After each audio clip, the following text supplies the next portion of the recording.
preposterous, because there is no such thing as religion about which to make these claims. There isn't a thing called religion, and so it can't be good or bad.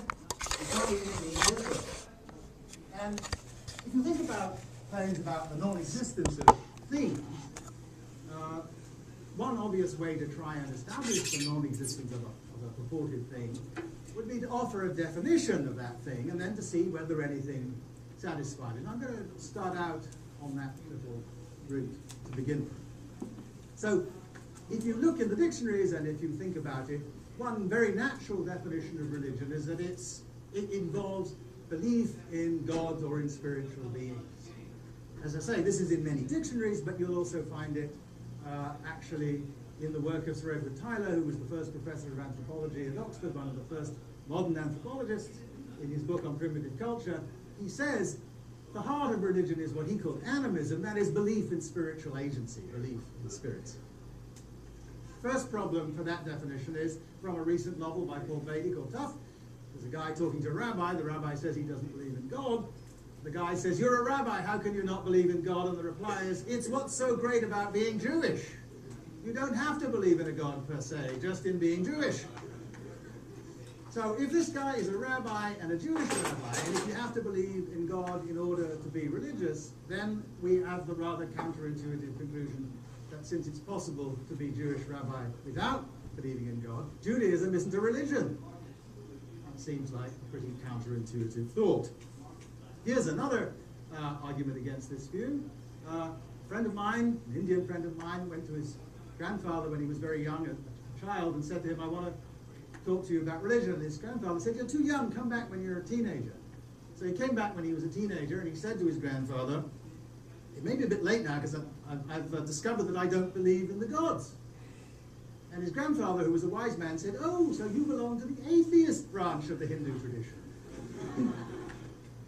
And finally, there's this guy who famously doesn't believe in God. His name is the Dalai Lama. He often jokes that he's one of the world's leading atheists, but it's true, because the Dalai Lama's religion does not involve belief in God. Now you might think this just shows that I've given you the wrong definition, and that I should come up with some other definition and test it against these cases and try and find something that captures atheistic Judaism, atheistic Hinduism, and atheistic Buddhism as forms of religiosity. But I actually think that that's a bad idea, and the reason I think it's a bad idea is that I don't think that's how our concept of religion works. I think the way our concept of religion works is that we actually have a list of paradigm religions and their subparts, right? And if something new comes along that purports to be a religion, what we ask is, well, is it like one of these, right? And I think that's not only how we think about religion, and that's, as it were, so from our point of view, anything on that list had better be a religion, which is why I don't think an account of religion that excludes Buddhism and Judaism has a chance of being a good starter, because they're on our list. But why do we have such a list? What's going on? How did it come about that we have this list? I think the answer is a pretty simple one, and therefore crude and contentious. I'm sure lots of people will disagree with it, but here's my story, and true or not, it's a story that I think gives you a good sense of how the list might have come about, and therefore helps you to think about what use the list might be. I think the answer is European travelers, starting roughly about the time of Columbus, started going around the world. They came from a Christian culture, and when they arrived in a new place, they noticed that some people didn't have Christianity, and so they asked themselves the following question: what have they got instead of Christianity? And that list was essentially constructed. It consists of the things that other people had instead of Christianity. Now, there's a difficulty with proceeding in that way, which is that Christianity is extremely, even on that list, it's an extremely specific tradition. It has all kinds of things in it that are very, very particular, that are the results of the specifics of Christian history. And one thing that's at the heart of it, one thing that's at the heart of most understandings of Christianity, which is the result of the specific history of Christianity, is that it's an extremely creedal religion. It's a religion in which people are really concerned about whether you believe the right things, the history of Christianity, the internal history of Christianity, is largely the history of people killing each other because they believe the wrong thing. And it's also involved in struggles with other religions, obviously starting in the late...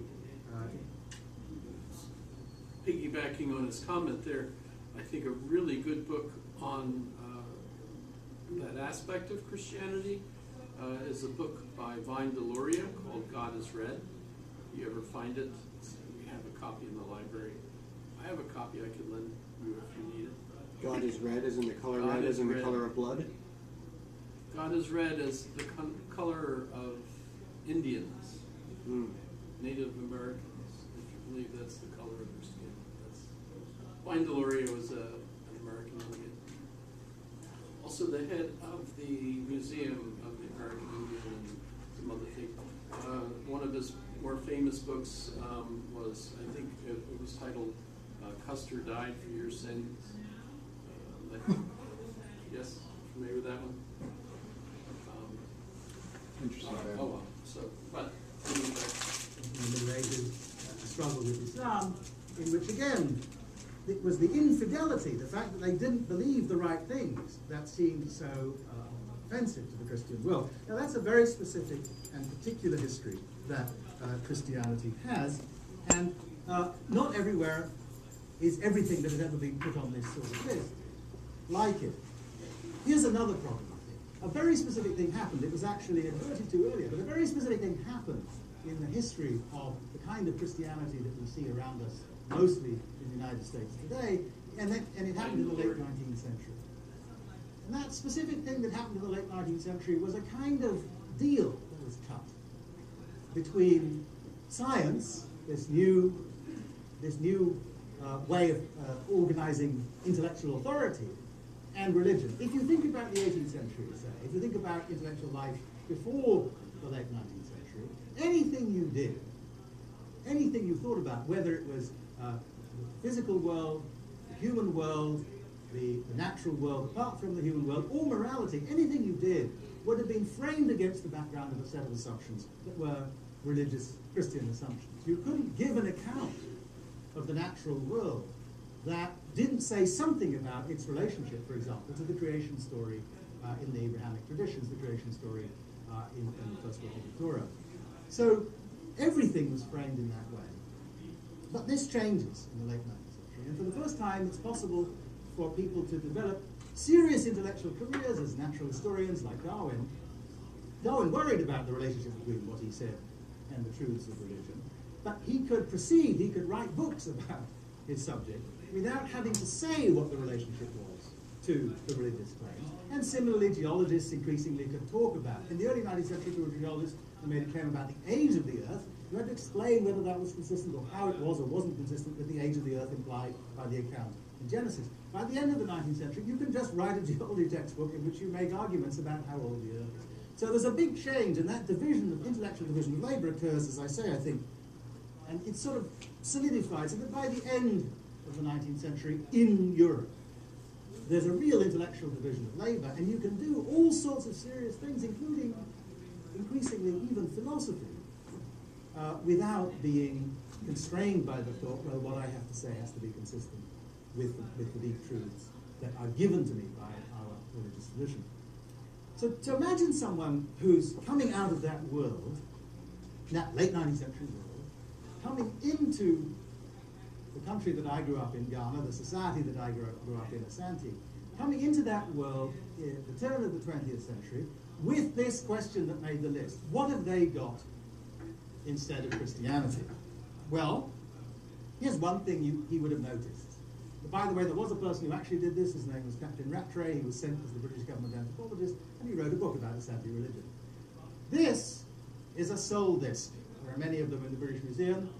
I could give you an interesting, different history of how it comes about that many of the things from my society ended up in the British Museum. But we don't have time for that. So this object is a soul disc. What is a soul disc? It was worn around the necks of the soul washers of the Asante king.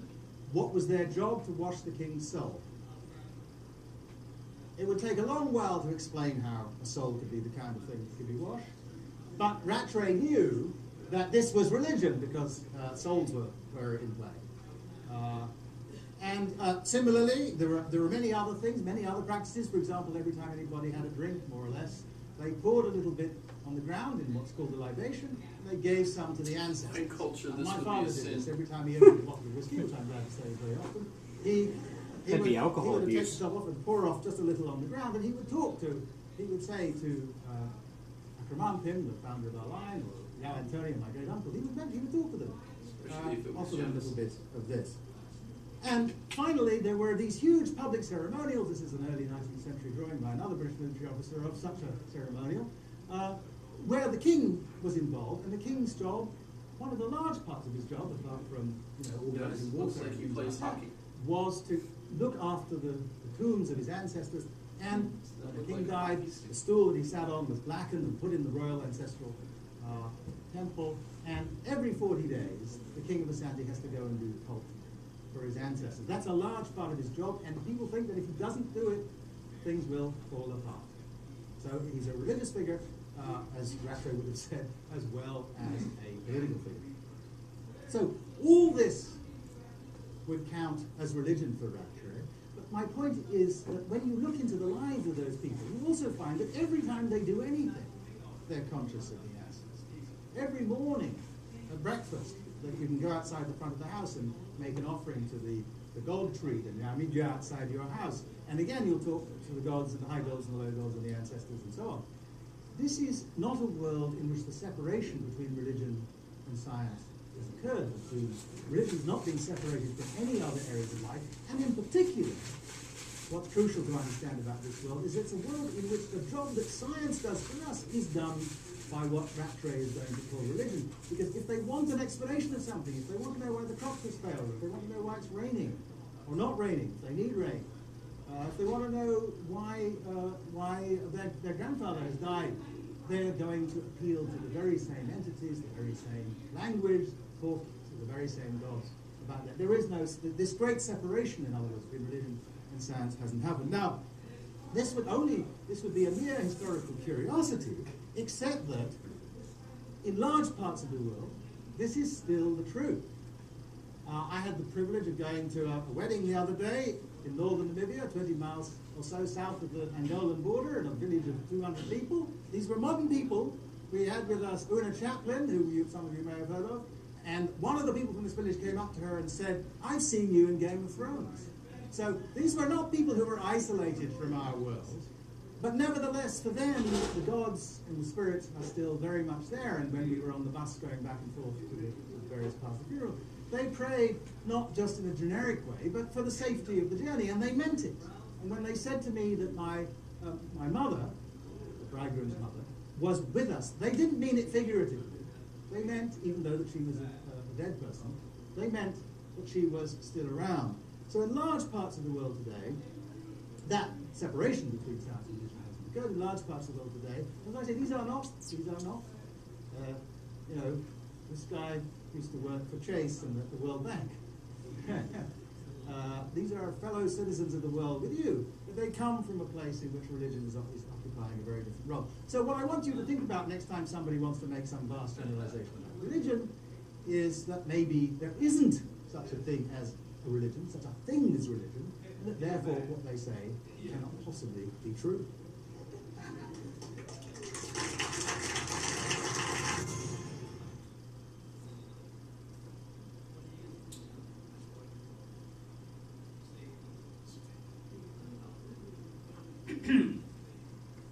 By the way, there are lots of videos by him if you find him interesting, and his books. He's quite interesting.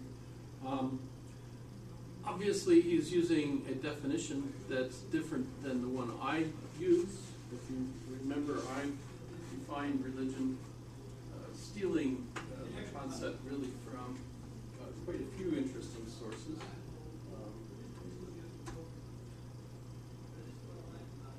I'm sure you remember where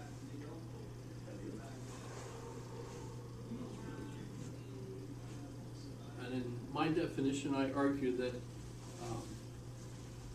religion is believing in a meta-narrative, or a story that encompasses all your other roles, all your other stories, so that you have a story that explains why you are here, what your role is, in the world and how you maintain that place in the world, right? So those three main questions that Peter Berger says is the main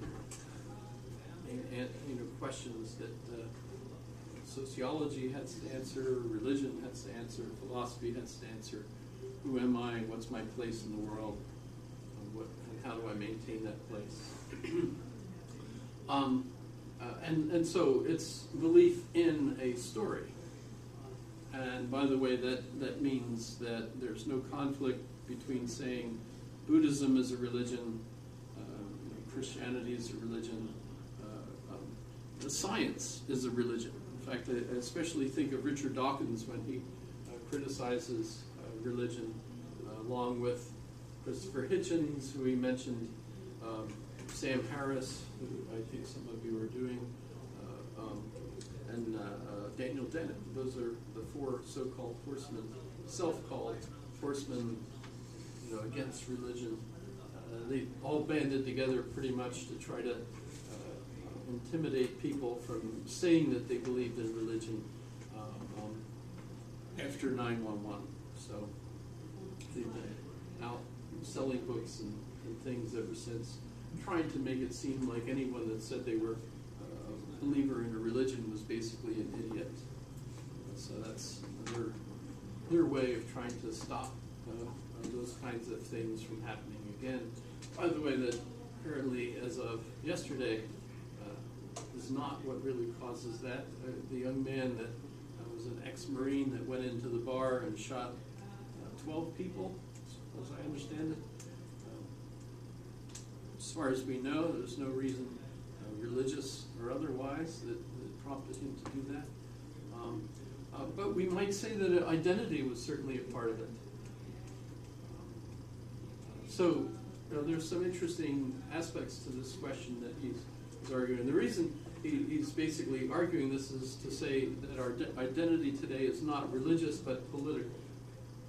We take sides, and we've seen this, especially perfect timing for this discussion. Just Tuesday, we had the latest election, and my goodness, if you followed the results, it looked like states and different areas of the country were split almost exactly down the middle.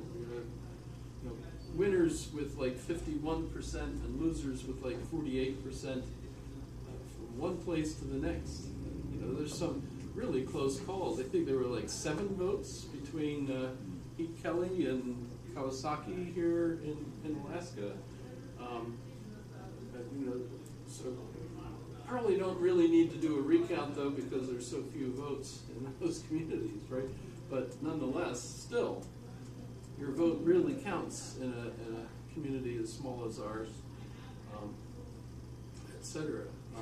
Just even that idea that your vote actually does count is reassuring, because I think for many people, they don't feel that way.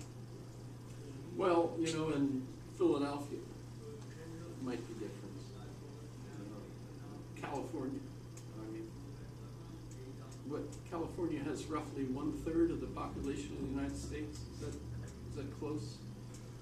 I think so. Something like that. Pretty incredible.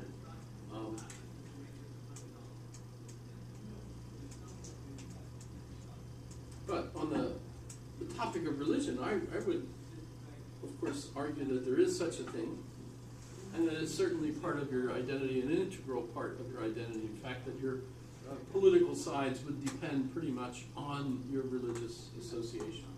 So I wouldn't say that your identity is political and not religious. I would say it's political and religious. But that's because I use a different definition of religion than he was using in that particular case. I'm not really sure why he's especially trying to do that.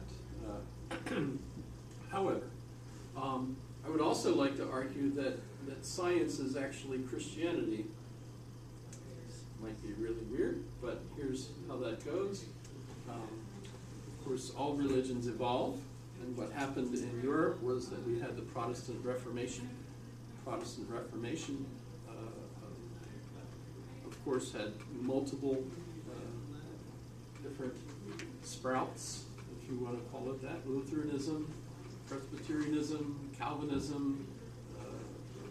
The various the American religions. We would say they were homegrown religions that usually refer to them as the Millerite religions, because William Miller seems to have been the founding inspiration for the four American homegrown religions: the Shakers, the Seventh-day Adventists, which still impacts us tremendously, because every morning we wake up and have Kellogg's cereal.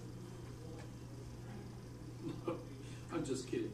But, the Kellogg's of Battle Creek was a corn-based cereal that the followers of the founder of the Seventh-day Adventists started because they thought it would be a breakfast that would prevent you from sinning, because it was kind of a bland breakfast. They were afraid that if it was too wonderful a breakfast, that you might be inspired to go out and sin some more today. If you eat cornflakes, that wouldn't inspire you to go out and sin. So cornflakes. By the way, that kind of broke up the Kellogg's brothers, because one of them decided to put sugar on the cereal, which was clearly heretical. Because that. And yet, ironically, I thank God he did. I mean, those were the ones. I don't remember ever really wanting to eat cornflakes, but Frosted Flakes, those were great. I thought myself. But Wait, great or great? And Church of Latter-day Saints, Joseph Smith, his father brought him to William Miller's sermons and so on in the fields, and inspired him. And the key, of course, in the Seventh-day Adventist is the fourth one, American Millerite religion.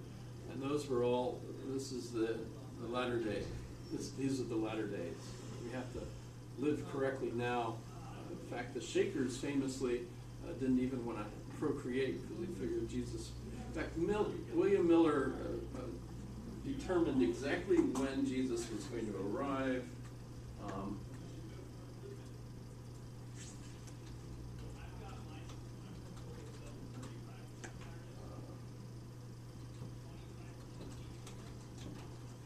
Second coming. Well, and by the way, it's called the Great Disappointment because Jesus didn't come, right? So that's kind of interesting.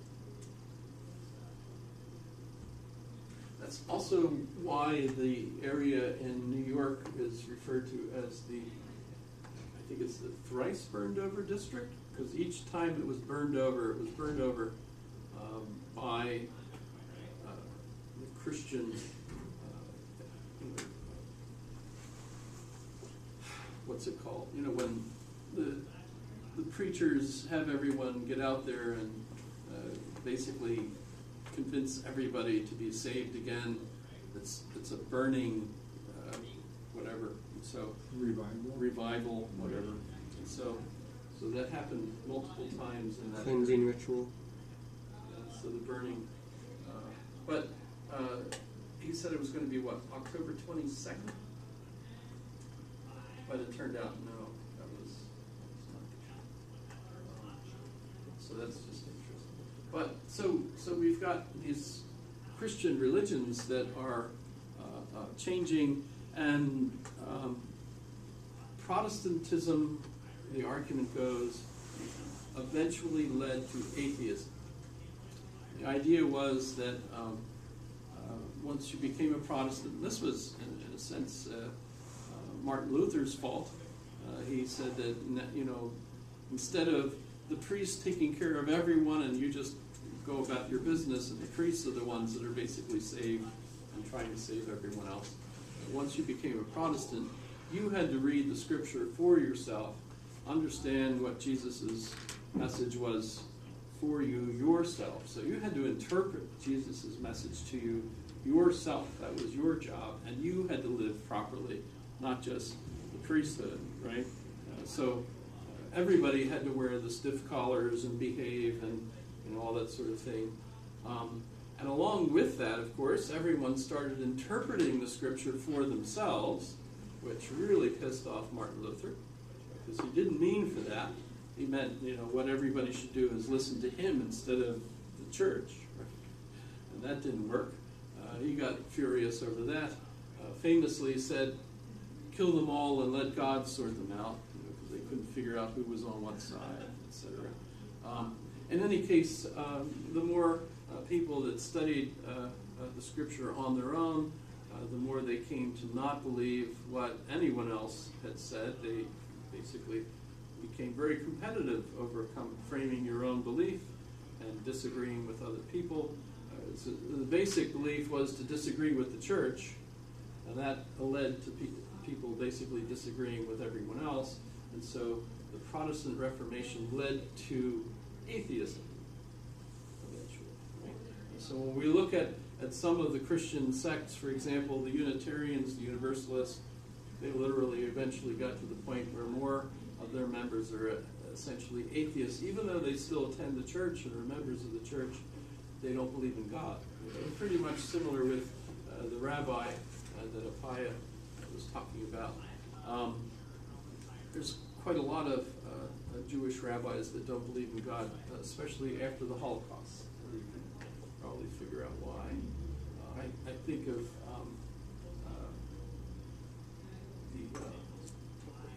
the Kaddish, which means the funeral of Bernstein.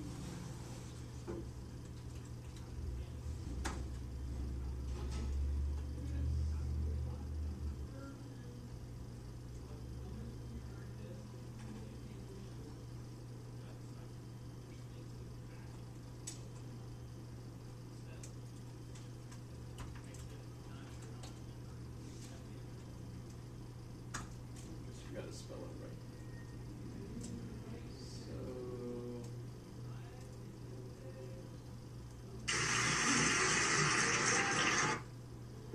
That insists on you, divines your grace, guesses your grace, and always you have heard my voice, and always you have answered me with a rainbow, a raven, a plague, something.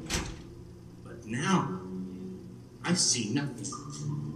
This time you show me nothing at all. Are you listening, Father? You know who I am.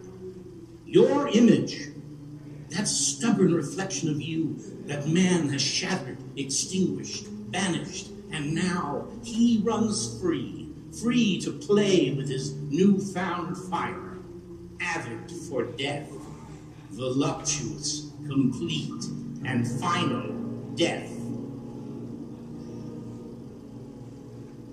Lord God of hosts, I call you to account. You let this happen, Lord of hosts. You, with your manna, your pillar of fire, you asked for faith. Where is your own? Why have you taken away your rainbow? That pretty bow you tied round your finger to remind you never to forget your promise. For lo, I do set my bow in the cloud, and I will look upon it, that I may remember my everlasting covenant. Your covenant, your bargain with man. Tin God, your bargain is tin, it crumples in my hand. And where is your faith now, yours or mine?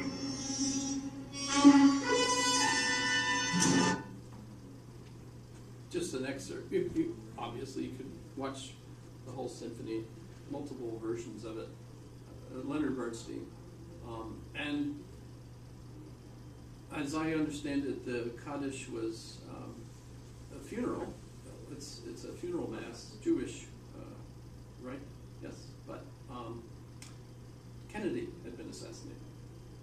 But it was also of concern. Remember the fears of a nuclear war at the time. The weapons he was talking about were the nuclear weapons. But so strictly speaking, and by the way, I could even argue this, that in order to become a modern scientific community, everyone has to, well, at least the society, not everyone, so you don't have to go through all the stages. You know, we go through embryonic stages and so on. There was a time when people used to think, did we even talk about how there was a theory that every embryo literally goes through all the stages of evolutionary development before birth, right? We talked about that.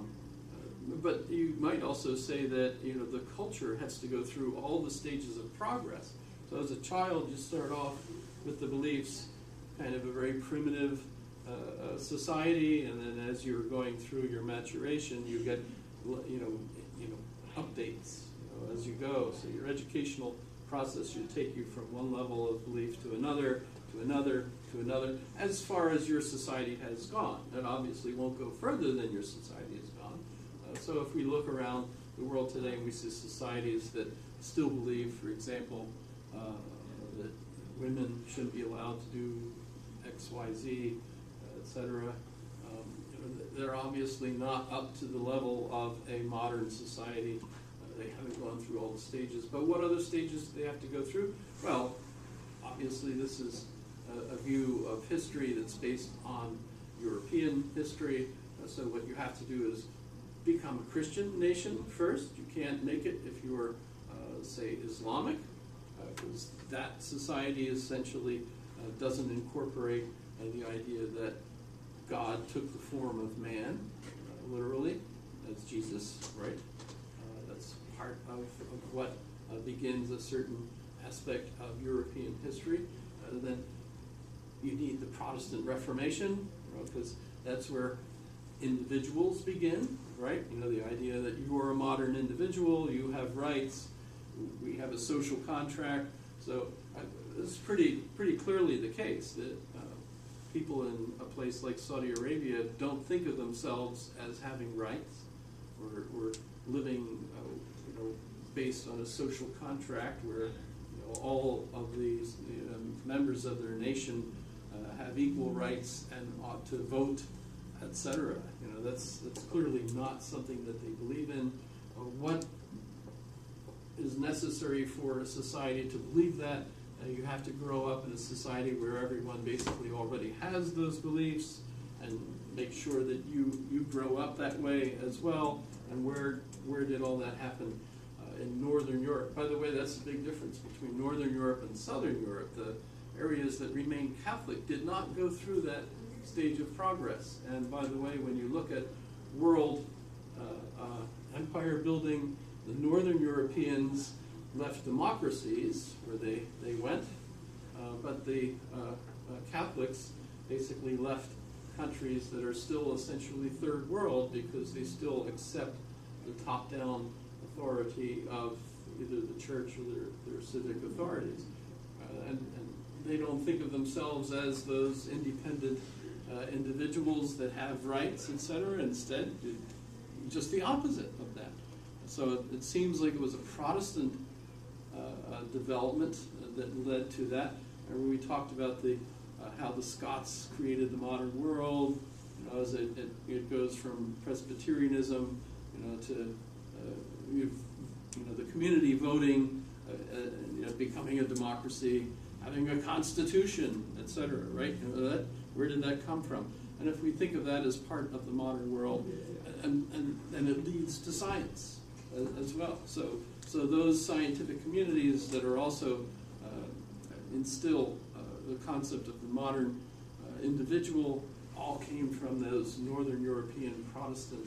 So that's kind of the sequence. In order to become a modern individual, you have to grow up in a society that at least will educate you to think that way.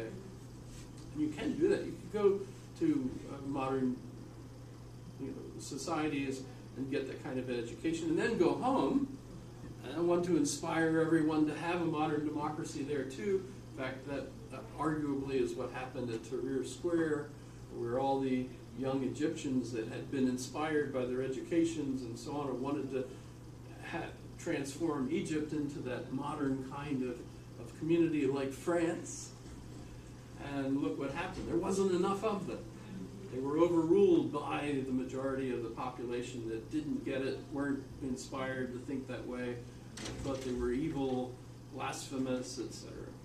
You had I'm sorry, I wanted to quickly finish that. When you were talking about the difference between Northern Europe leaving democracies as their evidence of influence versus the mostly with the United States, Canada.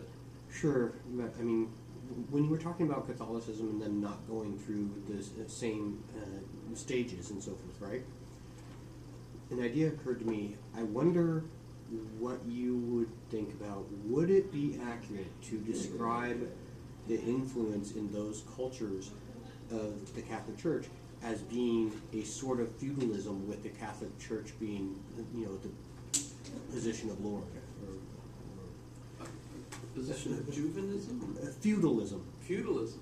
Yeah, I mean, is it still kind of a feudalistic society if Kind of the Catholic odd. Church is I'll still take this- ruling? I'll take this from Francis Fukuyama in his the first of the 2-volume set. He talks about why Europeans are not tribal. Because I mean, we look at like the problems in Syria, Yemen, Libya. Once But Europe Muammar used to be Gaddafi tribal. was killed, we thought, aha, they're free now to become a liberal modern democracy. Lord, Well, what if they don't want that? people totally misunderstand the nature of that society. There were tribes, and the tribes all basically started fighting one another for who got to replace the Gaddafi tribe. It wasn't a matter of everyone thought of themselves, we're all united Libyans, and let's all come together and form a wonderful government and make sure everybody was loved and cared for. We've got all this oil money, why not? No, that's not what happened, right? Well, not But everybody how does wants to. Fukuyama explain that the church succeeded in doing away with tribalism? Although if you look where the church's influence on the map, you can see that in the borders of where the church ran things, you still have tribes. So the Celts, for example, were still tribal. The Scots, famously, still tribal. The different clans, etc. And of course, Hadrian's Wall, right? If you think, well, they were north of Hadrian's Wall, and if you think of it, well, where did the Catholic Church have its primary influence? It did influence them, although they became Protestant, but they were still very tribal. But how did it happen? He argued there were a couple steps that the church took in like around 1100, and that was number one, that priests could not marry.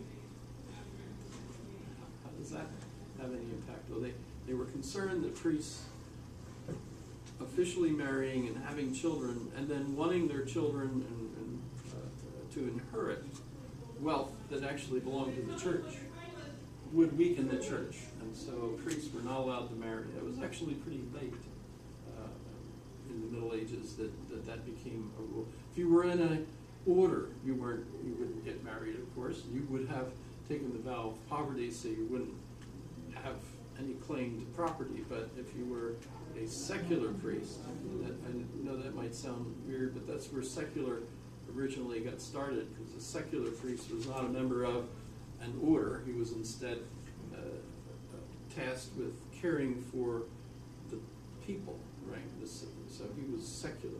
He worked on the now, right? Taking care of the people in the community. And they would have children. By the way, that never really wiped out priests having children.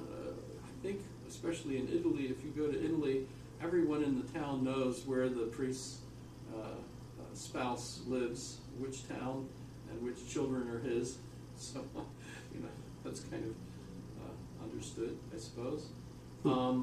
By the way, Galileo didn't marry his wife.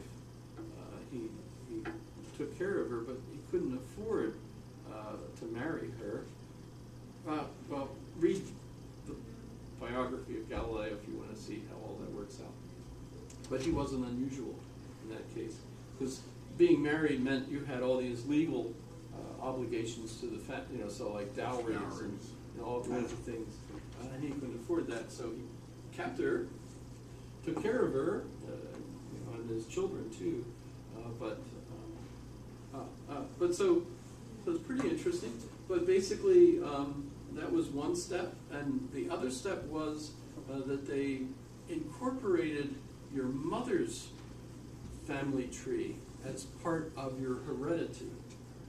Prior to that, it was just the father's line in Europe, but they incorporated the mother's line, and if you think about it, what that does is it attaches you backwards to all sorts of people in the community. And especially if you think a lot of people married through intertribal lines, right? By thinking of yourself that way, you were a member of both tribes. So more social connectivity is what you're getting at. Right. I remember asking my mom, what are we? And she said, oh, you're... First she was concerned, why are you even interested? They're all dead. And I was like, well, that's a new thing. We're worried, we're wondering, where are we from? Her generation, apparently, they weren't interested. They didn't do research. At least not my folks anyway. But so she said, we're English, Irish, Swedish, German, and French. But the funny thing was she just could not figure out why I was even interested. They're all dead.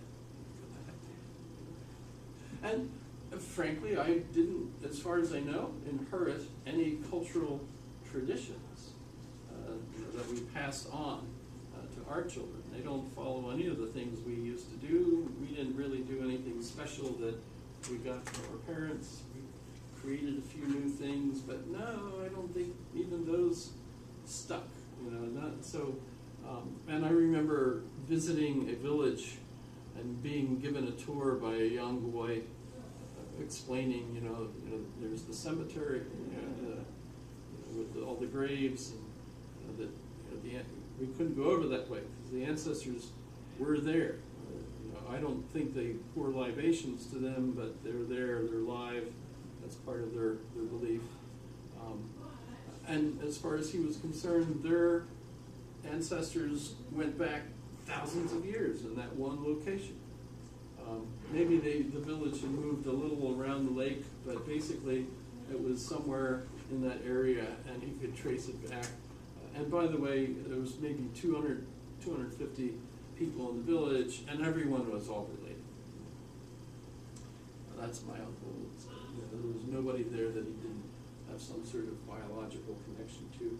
So he had roots that were attached to that place for thousands of years.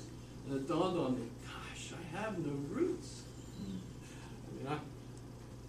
Even if I went back to my house, it's not there. Okay, the building's still there, but it's not the community. By the way, I just got an email from one of my grammar school friends, thanks to the internet.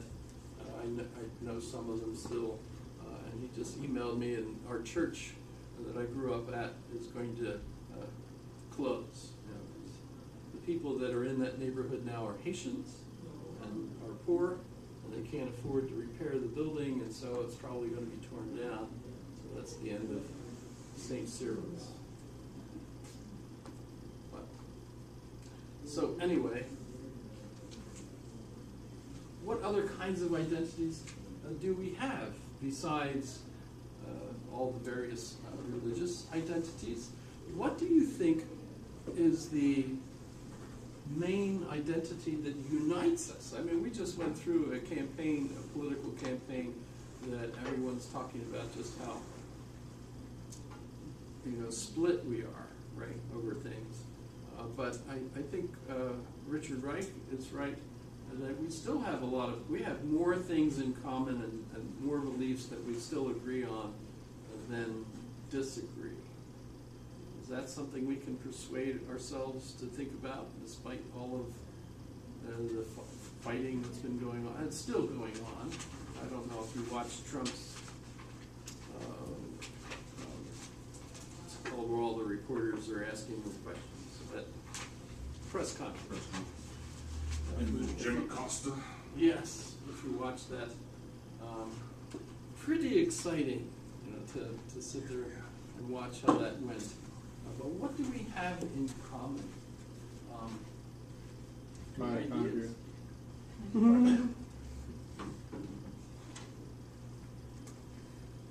This is a long one. I didn't want to use this one. There's a short one. Maybe it'll come up. Let's see.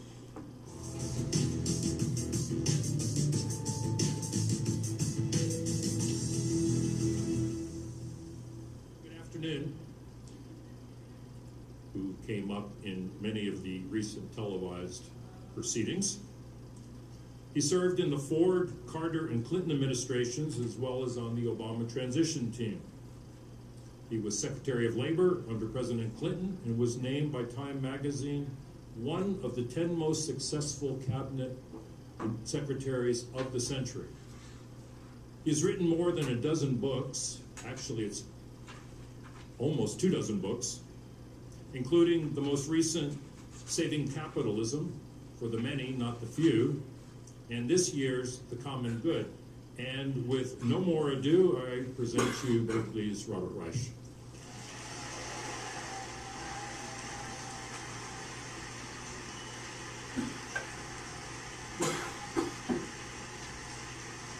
Well, as you can see, the state of public debate in the United States right now has worn me down.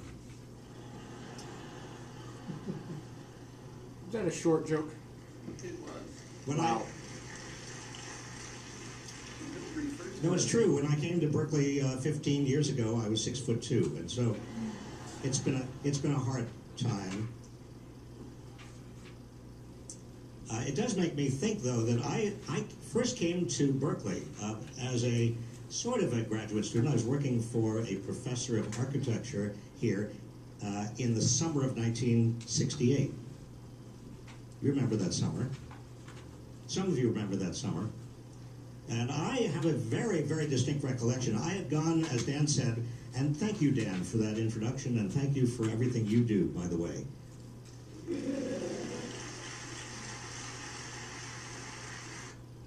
So, I was hoping that it would come up. Because he's got one lecture on the web where he does give us like a list of things that he thinks we all still have in common. And I wasn't sure, because some of those things that he mentioned, I didn't think were things that we would all agree on. Excuse me. Excuse me. It certainly would be nice if we were able, as a society, to focus more on those positive attributes that we share in common, rather than accentuating Yeah, that's and magnifying those things that are divisive. That's very, very unfortunate. interesting. You know 10 what? steps to finding common ground. Hmm? It wasn't 10. It was just like 5 or 6. You know what? I think. Oh, what about 10 steps to finding common ground? Well, that's. I would think it would. It was just yesterday that I was watching it. I bet you like that's it. history. Isn't there a history? Yeah, we gotta go to YouTube, not on the Google page. I think it's Control H. I'm not Oh sure. yeah, if you actually That's- search for it from You know within what? Google, know you what? get better That's- results. That's right. Good call. Yeah, I've noticed Yes, that too. Good point. So maybe I've got 2 Norton YouTube things too, so you'd have to watch history.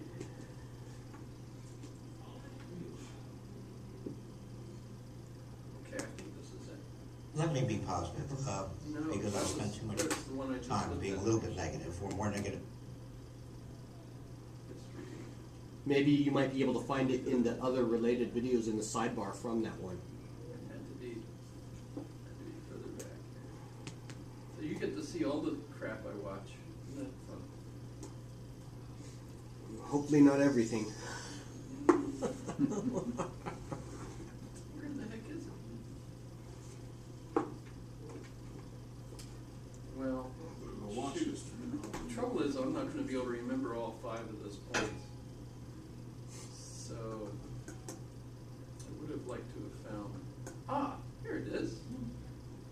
Yeah, I He'd doubt rather it. I doubt believe it. Vladimir Putin. 100%. Orchestrated political hit. Being separated from their parents. Abortion and abortion providers. With divisions this deep, it can often feel like we can't agree on anything. So what do we share as Americans? So think about America it. does have a common set of norms about what makes a good society. These aren't written down in the Constitution. They're unwritten standards that, taken as a whole, define who we are and what we believe in. Based on responses to polls, a majority of us, Republicans, Democrats, and Independents, have consistently agreed to 5 simple principles. This is the American social contract. First, everyone should have an equal chance to get ahead.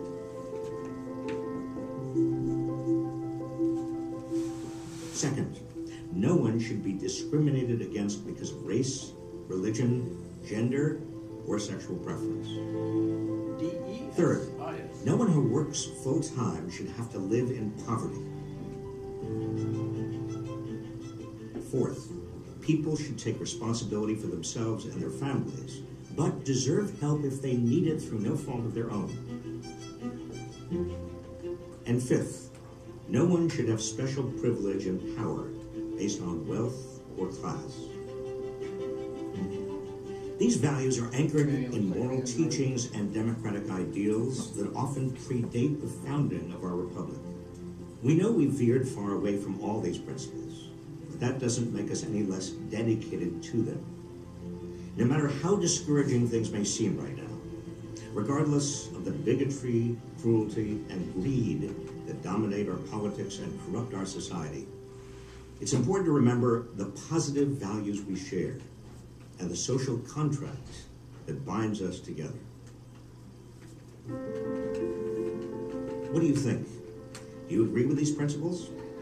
If you found this video useful, make sure to also watch our video on the common good. Which you can of course do any of this if you're, I don't know if you like Robert Wright or read any of his books or anything. But how about these, did you have something?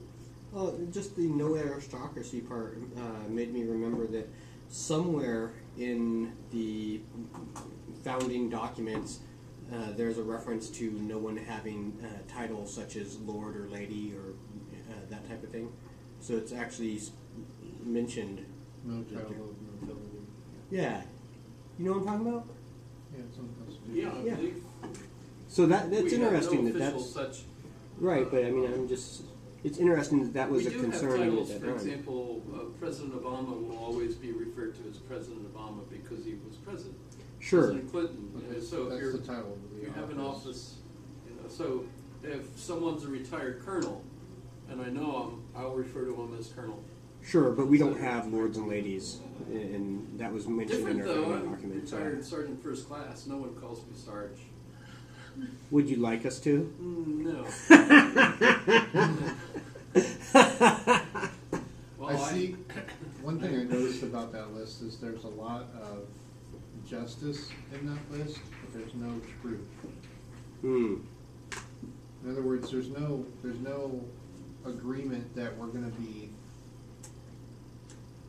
that I we're mean, gonna even though we rely on say facts. these, none of these are actually true.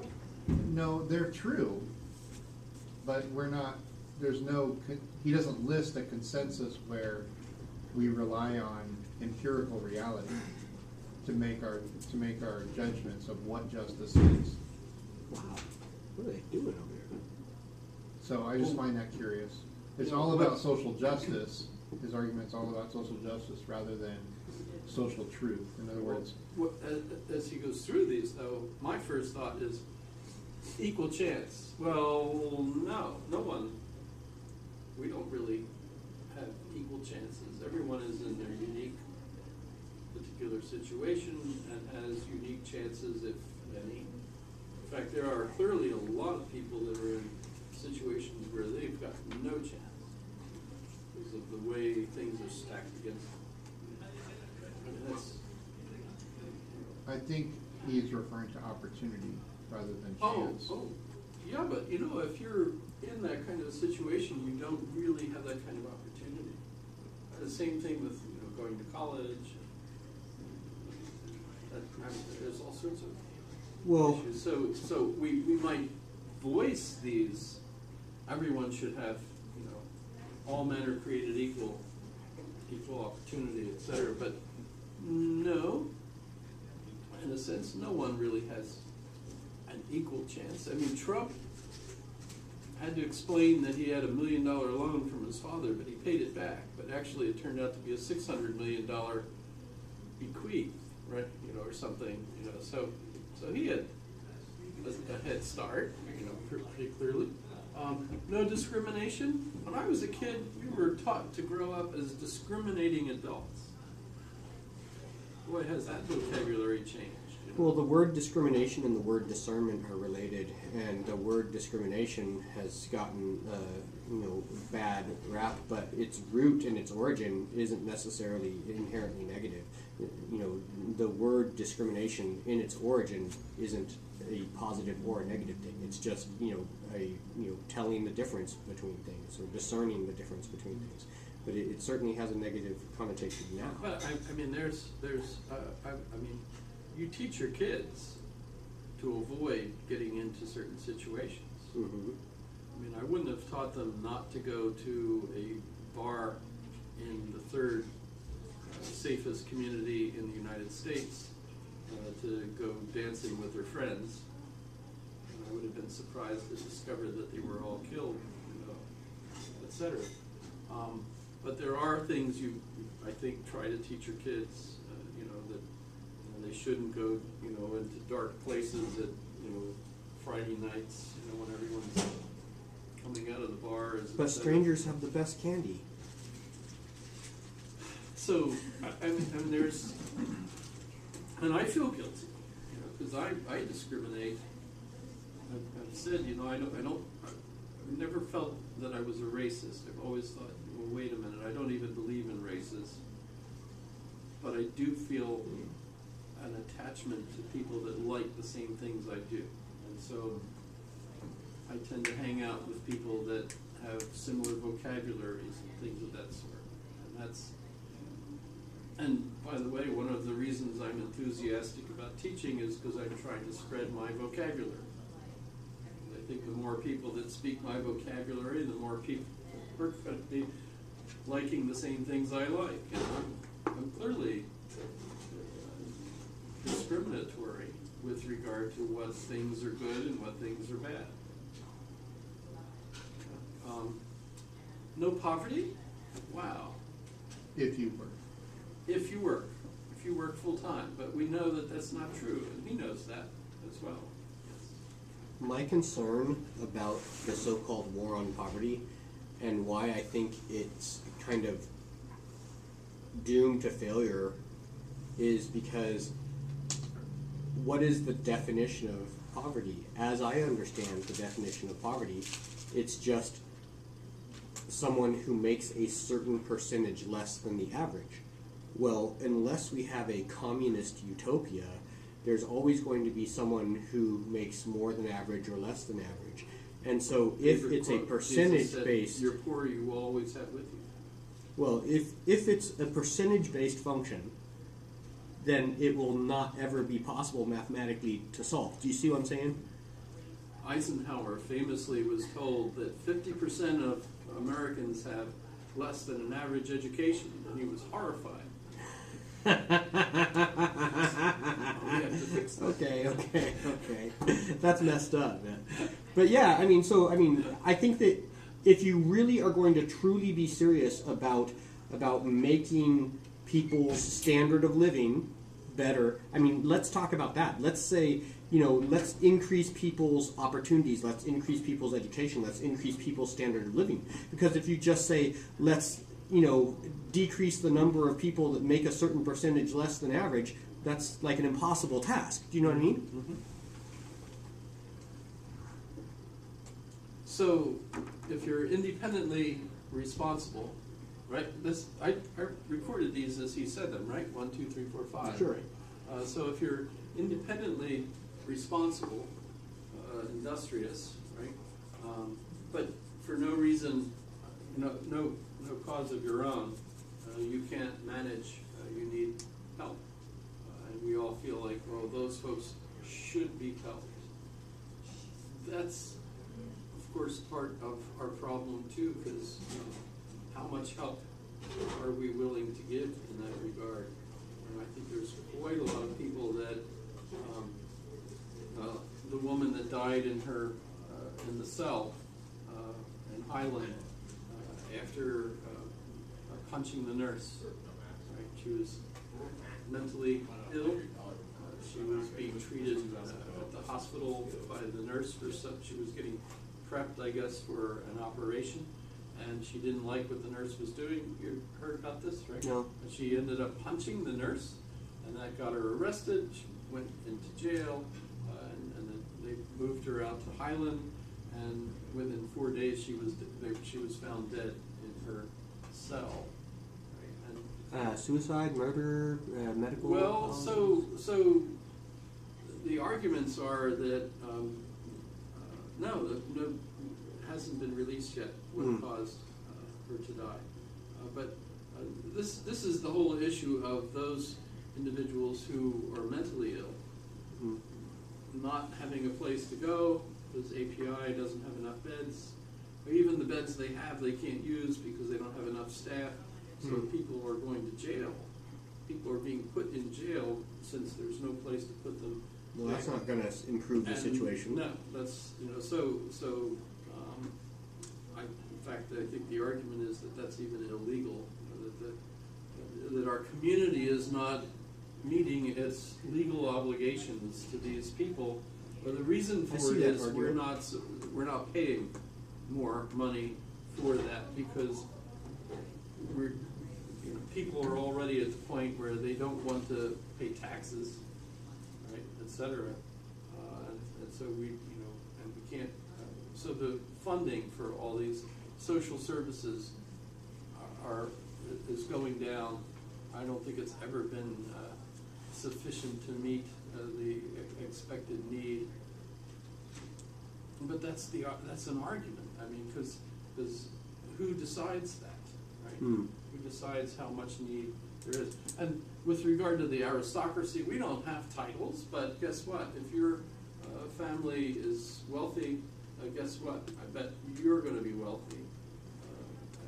That's, I think, pretty much. And by the way, we like that to the extent that we all hope to become wealthy ourselves and pass that on to our kids. Well, isn't the dream of every parent to make the standard of living and the achievement and success and wealth and so forth of their child greater than their own? I think so. So I can literally argue with everything he said. But I still think we do have things we believe in common. English helps. I think for the most part, we do feel that English should be the language of our communities. Granted, there are lots of communities where that's not the case, probably, especially I would think certain areas of California, Arizona, Texas, maybe. Anchorage. Yeah. Depending There's over on the area 120 you're looking languages at. spoken in Anchorage. Yeah, communities in the rest of Alaska, where Yupik or Athabascan is the spoken language. That's part of freedom too, though. But nonetheless, I would still think that we recognize that English is the language of the educational process and the business community. So that's important.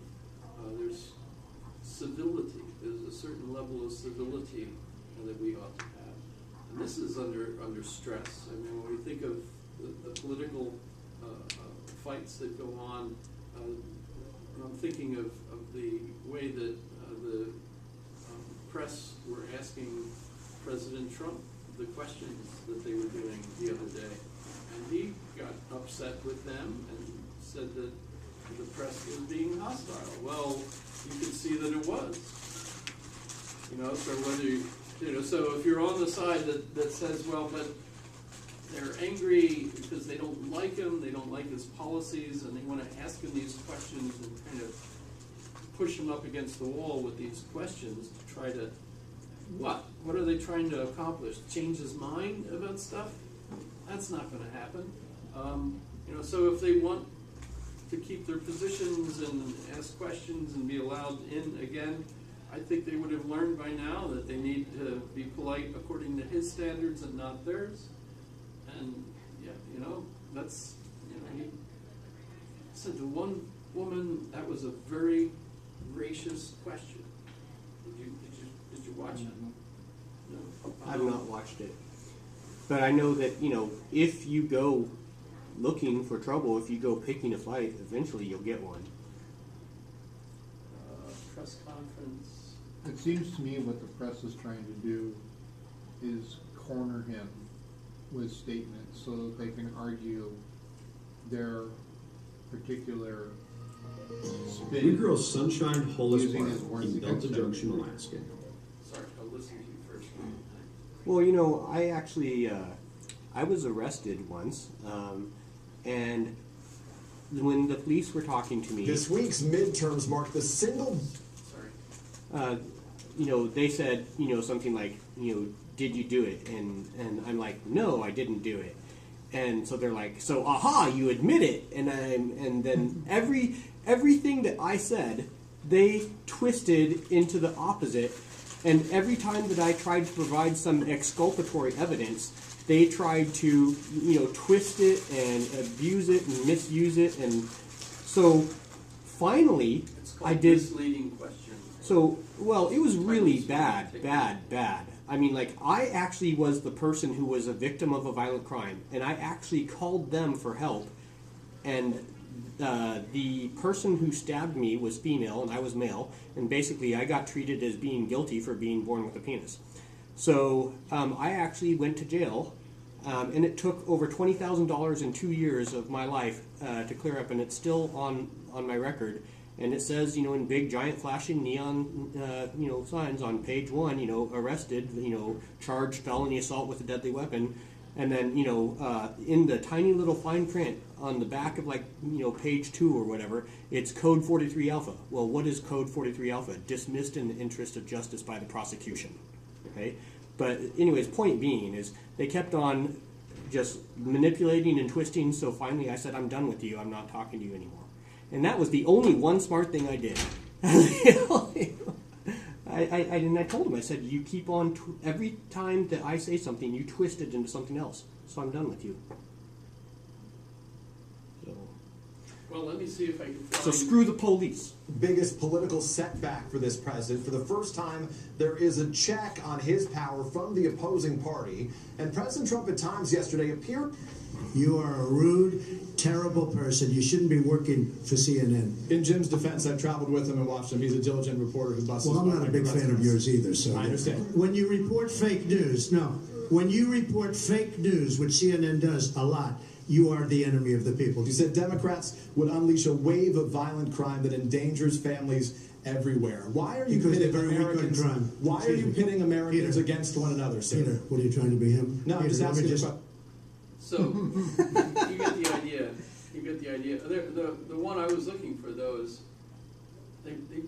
But he's setting him up. This, it's a dichotomous argument. Basically, he's asking him a question. He's not letting it happen. Right. He's asking Trump a question that is a trap. Yeah. So yeah, if I was in a one-sided argument, I'd end the argument and dismiss them or walk away. I'd either kick them out or I'd all of that is they're not going to get invited again. Well, and the thing is, I'm sure their bosses would have liked things to have gone much smoother, etc. Well, like I said, they started trouble and they got it. They got what they wanted. They just didn't get the outcome they wanted. Speaking of trouble, the one that I posted along with this problem of identity I watched this. It was very entertaining. Thank you. There's like I'm a glad lot you of managed drama. it. I'm glad you managed I already see it signs without. of I was folding laundry and I just hope it's not too late. Thank you. I feel for her because It's not she's the only sane Please, person in the please, room. if I everybody think. could quiet down. These are our guests. We'd like to allow them to speak. that guy's not bad either. The guy that keeps telling everybody to be quiet.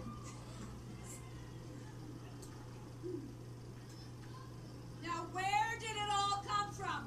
What created some of the forces you see in this room? What created it? How did it happen? It all goes back, I will tell you, at least the feminist dimension goes back to the early 1990s when the seeds of today's intolerant, censoring, victim-focused activism, when they were planted.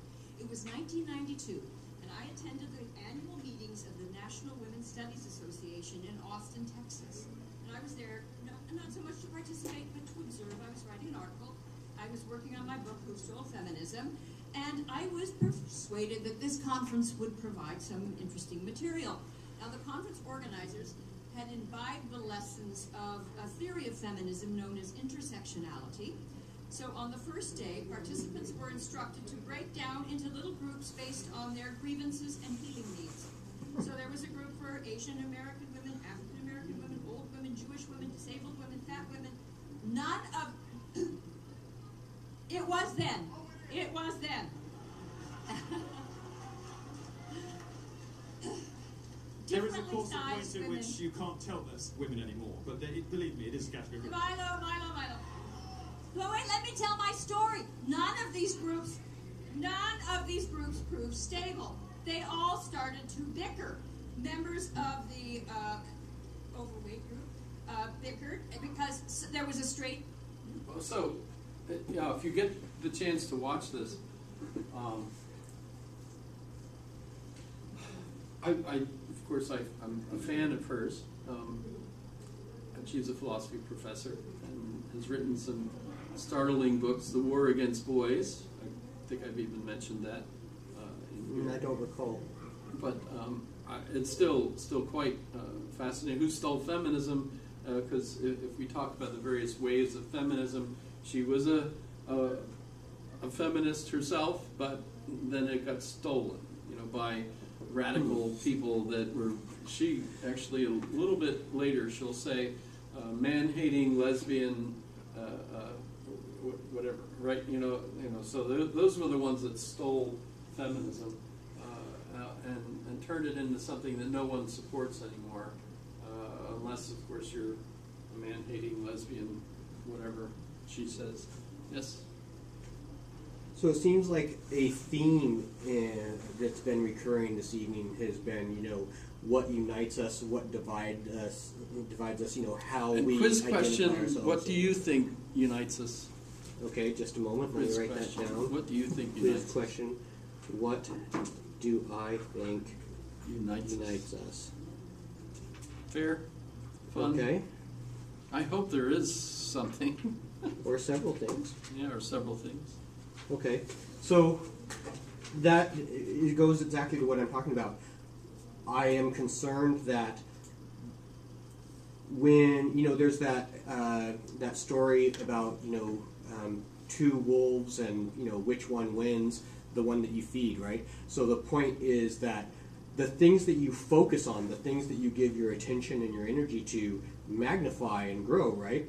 So if we put more and more attention and energy into, divisiveness and difference and, well, this person's that color and this person's that gender and whoever, whatever, you're going to make that divisiveness get worse and worse.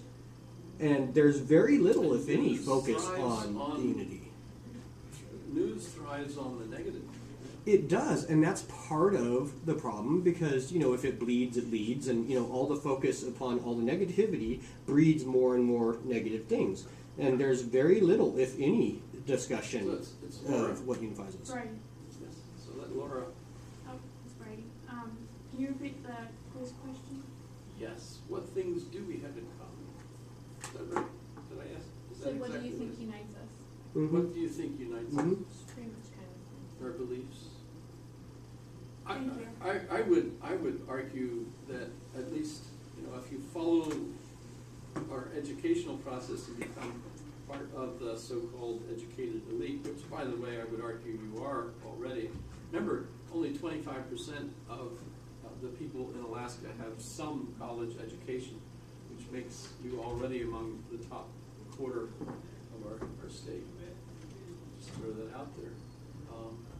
Plus, if the bottom 25% have fetal alcohol spectrum disorder to some extent, they're not even capable of really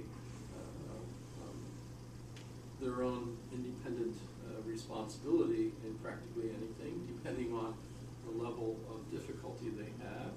So what I would argue, if we take that education, we're supposed to reach a point where we're above identity politics, that we already are at the point where we don't associate ourselves with what we've been taught, because we can step outside of what motivates us and analyze whether we should let it motivate us or not.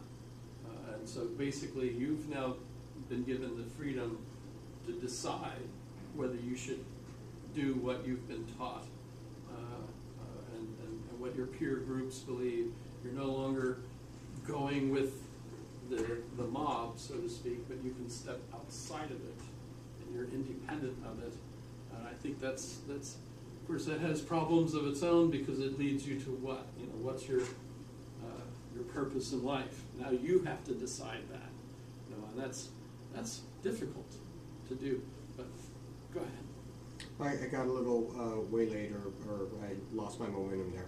But what I was getting at is that there is a form of power in victimhood, because if I identify and proclaim myself to be a victim, then that squelches anyone's disagreement or criticism of my ideas, or it gives me a form of false moral superiority. And so there is a form of power in claiming victimhood identity. And I think that's his forte.